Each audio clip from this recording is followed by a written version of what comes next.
Parliament got a little bit spicy today during question period. Pierre-Poilievre just absolutely roasted Francois Champagne today, you know, the new finance minister since Chrystia Freeland decided to run away like a coward just like her buddy Justin Trudeau. This is a little bit lengthy, but I promise it's worth it. It's about 5-6 minutes long. Trust me, you're going to enjoy this. Now, before we get into it, please don't forget to like and subscribe. It really helps grow the channel, and I appreciate you guys so much for doing that. So let's have a look, and then we'll talk about it. Canadians are cash-strapped and needed a break. Instead, the Prime Minister gave them the costliest budget in Canadian history and put it all on the national credit card. The Parliamentary Budget Officer revealed the Prime Minister doubled Trudeau's deficits, added $16 billion more to the debt than he promised, is increasing the debt to GDP ratio, breaking another promise. $78 billion of additional debt works out to about $5,000 for every single cash-strapped family in this country. How does the Prime Minister expect single moms and seniors and small business people who can't pay their bills to pay another $5,000 for his inflation? The Honourable Minister of Finance. Mr. Speaker, we will take no lessons from the Conservatives. Oh, good Lord. He always says that. It's so annoying. Like forget his face. Look at his face. Forget his voice. It's the same line and the same slow point every time. Mr. Speaker, what they did yesterday under this leader, they voted against investment in infrastructure. Under this leader, they voted against investment in housing. Under this Conservative leader, they voted against productivity and innovation in our country. Under this leader, they voted against investment in our sovereignty, Mr. Speaker. On this side of the House, Mr. Speaker, we'll build a strong Canada, we'll empower Canadians, and we'll protect our sovereignty because we believe in Canada. Protect our sovereignty, right. The Honourable Leader of the Opposition. Mr. Speaker, I don't think anybody's been able to cram that many slogans into one answer, and this is coming from me. Right? I mean, they always accuse Pierre of using slogans. What do you think elbows up is and all the other crap that Champagne said? They constantly use slogans. They just only have a problem when Pierre does it. Yeah, they say it about him. Let's take housing. He says they're spending billions of dollars more on housing. The results are out today. Housing starts down 17% year over year. Where we need the most in Toronto, down 42% year over year. Vancouver, 36% year over year. Ontario, down 35%. And BC, down 22%. Why is it that the more Liberals spend, the less that we can build? The Honourable Minister for Housing and Infrastructure. Thank you, Mr. Speaker. Well, the Leader of the Opposition is ignoring the year-to-date results. He's looking month to month. He's twisting the facts. He's getting confused in the numbers.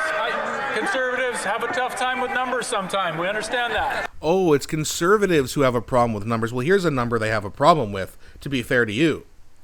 $80 billion new deficit. They got a problem with that number.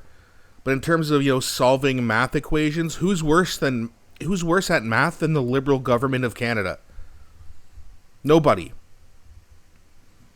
I mean, Chrystia Freeland had to tuck her tail and run after, $68 billion of new deficits? This is worse. Before Trudeau ran away like a coward as well, he said it was going to be $42 billion in the next budget. Good Lord. How do you like that number, Gregor? Year to date, 2025 versus 2024, we are up 5% with housing starts. Oh, damn. Even if that's true, which again, they keep saying grocery prices are coming down, which they're not, so they keep lying about that. Even if that's true, that's barely any movement. That could be a slight uptick. That doesn't mean things are going to go up and up and up in the future, but of course the Liberals want you to believe that this quote-unquote new government is here to fix everything that they screwed up. Leader of the Opposition. What are Canadians getting for the 28 trips, 150,000 kilometers, enough to circle the world 4 times that the Prime Minister's billed back to Canadians. Well, he met with the Americans, and they doubled tariffs on our steel, aluminum, autos, and tripled them on our forestry. He met with the Chinese, who increased tariffs on our farmers and fish harvesters. He met with the Indians. They increased tariffs on Canadian peas. He met the Brits, and they're keeping their blockade on our beef.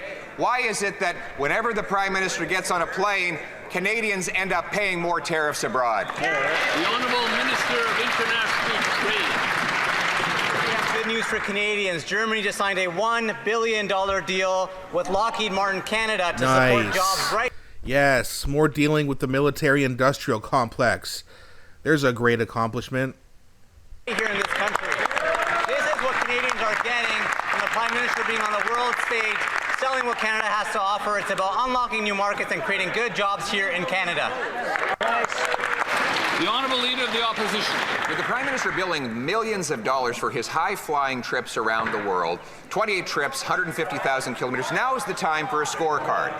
The Americans have increased tariffs on Canadian autos, aluminum, steel, and lumber. The Indians have increased tariff on our peas. The Chinese increased it on our farmers, our fish harvesters.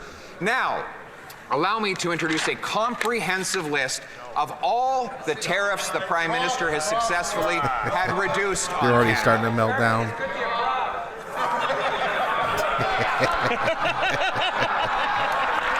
Oh, that was beautiful. For some of you, if you had a hard time seeing, it was just a blank piece of paper, because Mark Carney has literally done nothing. What are we on? His eighth month now? Didn't he say that things would be done at speed in which we've never seen before? That he was going to grow the economy without spending any money? He actually said that. And they think this is the guy to deal with Trump, even though he literally hasn't dealt with Trump. This is the guy that they think is going to, come up with a good budget, and then it's like, oh, it's even more debt than we expected. Hey, but housing startups are up 5%, if that's even true, which it probably isn't.